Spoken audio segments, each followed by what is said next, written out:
السلام علیکم دوستوں، شنگھائی کوآپریشن آرگنائزیشن اس گروپ کا قیام 2001 میں عمل میں آیا تھا اور روس یہ چاہتا تھا کہ کوئی ایسا گروپ ہو جو وسطی ایشیائی ممالک کو روس سے جوڑ کر رکھے، کیونکہ سوویت یونین کے ٹوٹنے کے بعد روس کو خطرہ رہتا تھا کہ کہیں کچھ ریاستوں کی طرح یہ بھی مغرب کے بلاک میں نہ چلی جائیں۔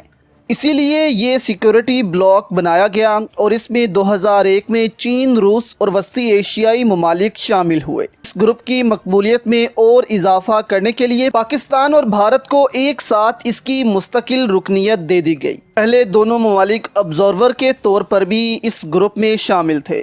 مستقل رکنیت آپ کہہ لیں کہ پھر یہ ممالک اس گروپ کے فیصلوں میں اہم کردار ادا کر سکتے ہیں۔ جیسے یونائٹڈ نیشن میں 5 مستقل رکن ممالک شامل ہیں جن کے پاس ویٹو پاور ہوتی ہے۔ اسی طرح SCO میں بھی اس وقت 9 مستقل ممالک ہو چکے ہیں جو اس گروپ کے فیصلے کرتے ہیں، اور ایران نے کل اس گروپ کو جوائن کیا ہے۔ اسی کے ساتھ ہی ایران نے ایک کرنسی متعارف کروانے کی تجویز دے دی ہے۔ کیا تجویز ہے یہ؟ کیا فائدہ ہوگا اس سے اور کون سی کرنسی ہوگی؟ یہ سب آپ کے ساتھ شیئر کرتے ہیں، لیکن اس سے پہلے آپ سے آج کا سوال ہے کہ پاکستان اور بھارت نے کس ایئر میں SCO کو جوائن کیا تھا؟ آپ کے آپشنز ہیں 2007، 2017 یا پھر 2018۔ آپ اپنے جواب نیچے کومنٹس میں دے سکتے ہیں، اس کا جواب آخر میں بتایا جائے گا۔ ایران کچھ سالوں سے اس گروپ کا آبزرور تھا اور اب ایران نے اس کی مستقل رکنیت حاصل کر لی ہے۔ ایران کو شنگھائی تعاون تنظیم کی مستقل رکنیت دے دی گئی ہے، جس کے بعد ایران نے رکن ممالک کے لیے ایک کرنسی کی تجویز دے دی ہے۔ شنگھائی تعاون تنظیم کا اجلاس ازبکستان کے شہر سمرقند میں ہوا، جس میں تنظیم کے رکن ملکوں کے سربراہان نے شرکت کی، جس میں ایران کو شنگھائی تعاون تنظیم کی مستقل رکنیت دے دی گئی، جس کے بعد مستقل ارکان کی تعداد 9 ہو گئی ہے، جبکہ سعودی عرب، قطر اور مصر کو شنگھائی تعاون تنظیم کے ڈائیلاگ پارٹنر کا درجہ دے دیا گیا ہے۔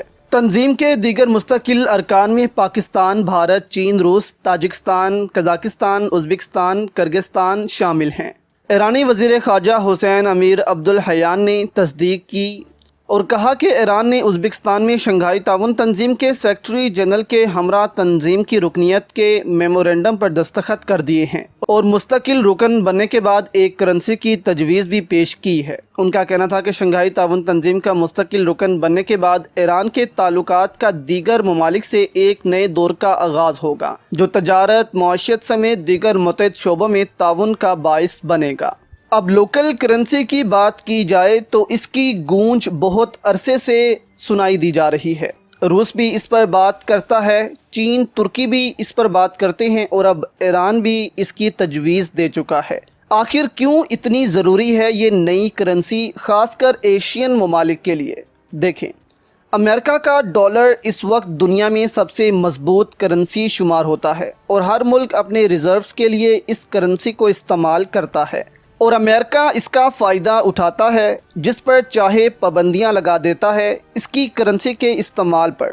اگر روس پر پابندی لگی ہے تو روس اب ڈالر دے کر کسی سے کوئی چیز نہیں لے سکے گا۔ اگر کوئی کمپنی روس کی مدد کرتی ہے تو اس پر بھی پابندی ہوگی۔ اس لیے کمپنیز بھی یہاں پر ڈر جاتی ہیں کسی بھی ملک میں سینکشنز کے بعد۔ اسی لیے روس، چین سر توڑ کوشش کر رہے ہیں کہ کسی طرح ایک نیا ورلڈ آرڈر پیش کر دیا جائے دنیا میں، اور ایسے ممالک کو ساتھ ملایا جائے جو امریکہ سے ڈرے نہ۔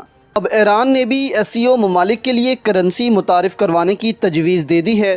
ایک نئی کرنسی ہو یہاں پر جو ممبر ممالک کے درمیان تجارت کر سکے۔ ایک نئی کرنسی ہو جہاں پر ہر ممبر ممالک اس کرنسی کو استعمال کر کے ممبر ممالک کے ساتھ ہی تجارت کر سکے۔